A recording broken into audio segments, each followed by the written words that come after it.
O Festival do Rio está rolando e uma dica nossa aqui do Três Pipocas é a sessão Monstros da Universal, com os clássicos imortais da Universal: Drácula, Frankenstein, A Noiva de Frankenstein, Lobisomem, O Homem Invisível e O Monstro da Lagoa Negra. Pô, lembrou de todos, cara. É. Boa, moleque. Porra, boa.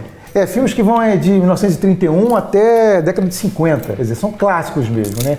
E são os filmes que praticamente construíram a narrativa e a linguagem do cinema de horror, como nós o conhecemos. Nossa, que caraca, bonito, né? Nossa, mas o Festival do Rio é uma delícia. Aqui. O Festival do Rio é ótimo, assim. E uma mostra tão gostosa dessa como os Monstros do Universal. A gente adora bastante.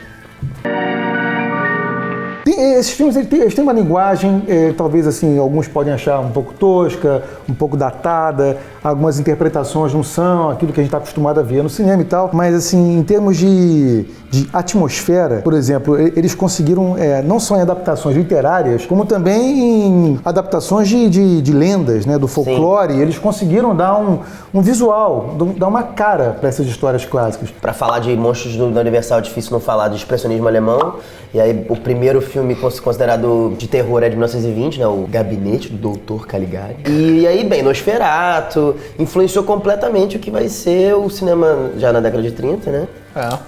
Mas o que é isso? Quer dizer, vamos lá. Óbvio, assim que eu vejo Monstro Universal, porra, expressões alemão. Então, não é isso. Não é isso, dá pra tirar onda, mas não é isso. O objetivo não é esse. O objetivo é que, cara, é muito bom. E aí a gente vai chegar lá e porque é muito bom. Ficou conhecido depois como expressionismo alemão um determinado movimento no cinema da Alemanha. Que começou a usar muito mais sombras. A luz, a fotografia no cinema era mais usada para fins expressivos mesmo, para poder causar alguma coisa a partir de luz e sombras e bem a fotografia. Se a gente lembra, por exemplo, sei lá, os filmes do Chaplin, a luz era toda muito parecida, né? Tudo muito claro, você sempre via tudo muito claro. Tinha as cenas internas que eram um pouco menos e tal, mas em geral os filmes eram todos muito claros, tudo uma mesma luz, assim. E o expressionismo alemão começa a usar coisas, por exemplo, no Nosferatu, o filme do Murnau, de 22, tem uma hora que o Nosferatu, né, ele tá indo lá pra tomar o coração da donzela. E aí a maneira que o expressionismo alemão fez isso, ao invés de fazer ele indo lá ou fazer algum tipo de efeito especial, o efeito especial da coisa foi uma sombra da mão dele passando por cima de onde seria o coração dela.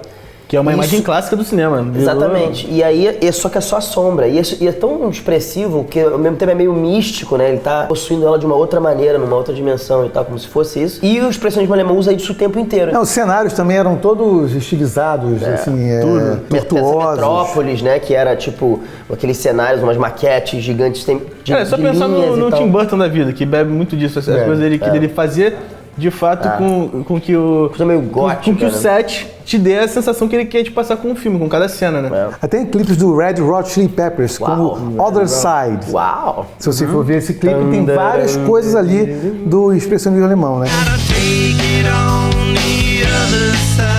Você vê nitidamente essa influência no Castelo de Frankenstein, por exemplo. Aquela cena que o monstro está sendo acuado pelo corcunda lá, com a tocha. Você vê que ele está sendo acuado e ele vai se encolhendo. É uma coisa totalmente arquitetura de pesadelo, né? Literalmente. Muitos dos diretores dos filmes da Universal já lá em Hollywood eram diretores europeus também. Inclusive, o diretor de A Múmia, Karl Freund, ele é um diretor de fotografia do expressionismo alemão. O cara que criou a Universal também, ele vem de lá e tal. Karl Liebknecht, a família dele toda é de lá. O cara veio com essa visão de estúdio e montou o estúdio do zero. Passou também pra família dele toda. Então tem muita dessa influência do cinema alemão mesmo na parada.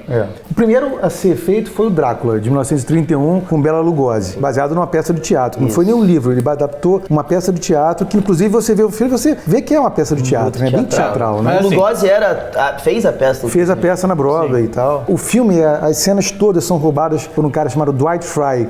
Ele faz uma mistura do Renfield com o Jonathan Harker. No livro tem o Jonathan Harker, que é o agente imobiliário que vai vender a propriedade em Londres pro Drácula, lá na Transilvânia. Interpretado lindamente no filme do Coppola por quem? Keanu Reeves? Keanu Reeves fez o Jonathan Harker. Presente, né? Meu Deus do céu.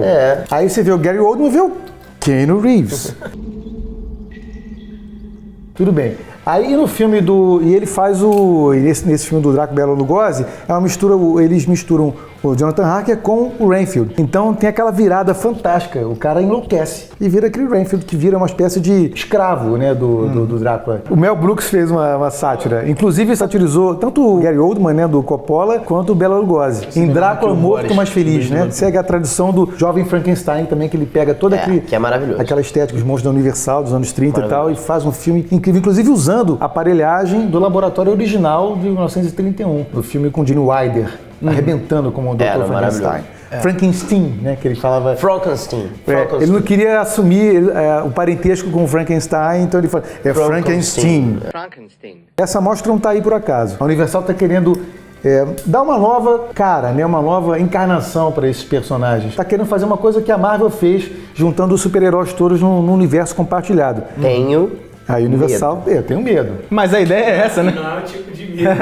Não é o medo que eles querem, né? A gente queria ter. A Múmia vai ser o primeiro filme que vai tentar construir esse universo compartilhado. A Múmia vai ser vivida pela Sofia Boutella do Kingsman. E o Russell Crowe vai fazer Dr. Jekyll. Vai ter já o médico e o monstro já inserido nesse filme da Múmia que... ele vai estar presente. Vai estar lá presente. E dizem que o Luke Evans já foi convidado para reprisar o papel do Drácula. Mentira.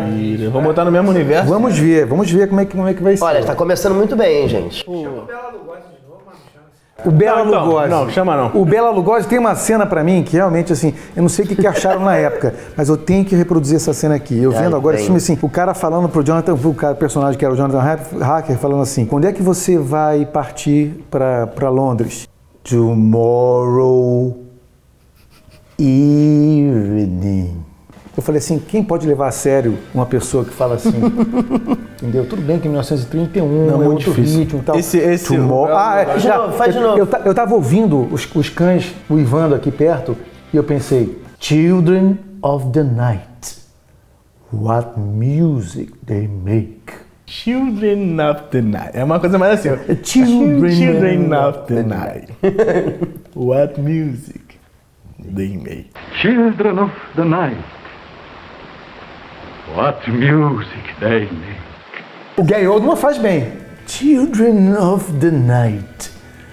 What music they make. The children of the night. What sweet music they make. Ele fez uma aula de voz para poder botar o Gary Oldman, para botar a voz dele mais bem grave. E é incrível realmente o trabalho dele. E que engraçado desse Drácula do Gary Oldman, porque o do Bela Lugosi, ele é muito canastrão, né? Muito canastrão fazendo, ele exagera muito na atuação. No Gary Oldman, ele é muito barroco o visual dele, a maquiagem dele é tudo muito over, em vários momentos é tudo muito demais, assim. Só que é o Gary Oldman. É o Gary Oldman. Que é uma coisa curiosa que também, monstro. monstruoso no sentido...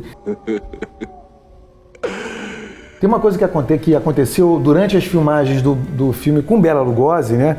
Durante as filmagens da versão americana, eles fizeram uma versão mexicana. Eles costumavam fazer isso com todos os filmes da Universal, no caso. Era a linha de montagem, né? Era uma linha de montagem. Eles aproveitavam o set e tudo mais e traziam um outro diretor e um outro elenco pra pegar, aproveitando tudo. É como se a gente saísse daqui e entrasse uma versão mexicana nossa pra gravar o mesmo Três Pipocas. De madrugada, e faziam de madrugada a versão deles. É que é bom lembrar que, diferente do que a gente sabe hoje, que tipo, o diretor é o autor do filme e tal, que é uma coisa...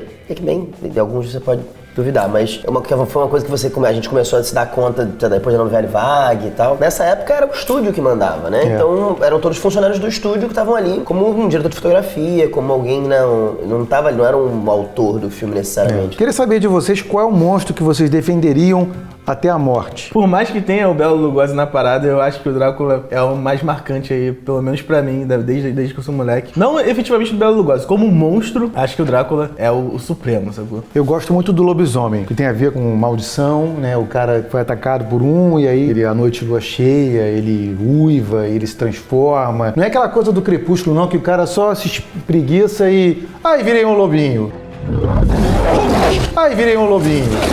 Eu tô falando do lobisomem mesmo. Aquele cara que sofre na metamorfose e... Dói, né? Dói, uma coisa que dói porque mexe com os ossos dele. Tudo, né? Aquele pelo lá e tal. E ele sai à noite e tem uma cena, inclusive, que pra mim é uma das mais impressionantes. Mostram essa dor da transformação, que é um lobisomem americano em Londres, do John Landis. É incrível. Sim,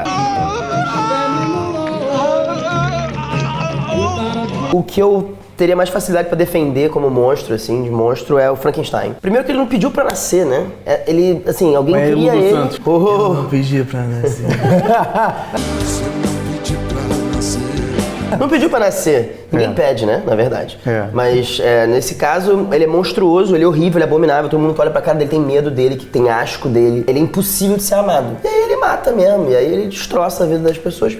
Eu faria parecido. No livro da Mary Shelley, inclusive, ele quer que o Frankenstein, né? Que na verdade o nome do monstro não é Frankenstein, é o nome do cientista que o faz, né? O cria. Ele chega pro Victor Frankenstein e fala: cara, eu só quero que você crie um outro, igual a mim. Eu só quero poder dividir alguma coisa, porque eu sou impossível de ser amado, sabe? Ninguém pode gostar de mim.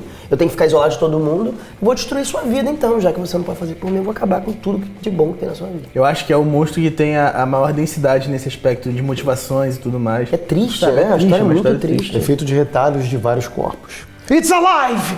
It's alive! Eu adoro essa frase. It's alive. It's moving.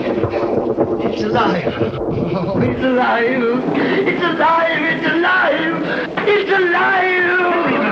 E o gestual que o cara fala. It's alive! It's alive! It's alive! É demais isso. Agora eu sei o que é ser Deus. Ele fala isso. No Frankenstein, 1931. Na época eles cortaram essa frase. Sim, sim, sim. É isso, Caio, com você. Então, pô, aproveita, sério mesmo, enquanto ainda tá rolando essa mostra, vai assistir. Se você tá no Rio. Se não, cara, pega esses filmes de alguma forma aí também, confere, porque, pô, vale muito a pena, são essenciais pra história do cinema. O próprio Frankenstein tem aquela cena que distancia quando a pessoa morre e aproxima, enfim, tem muita coisa cinematográfica no negócio. Deixa aí nos comentários qual é o seu filme de monstros favoritos. Aproveita pra se inscrever no canal do Downplay, que tem vídeo novo direto, e a gente tá aqui de cenáriozão lindaço em novo. Aproveita, curte, compartilha com seus amigos. Até a próxima, e a gente encerra com essa atuação incrível do Moisés. It's alive! It's alive!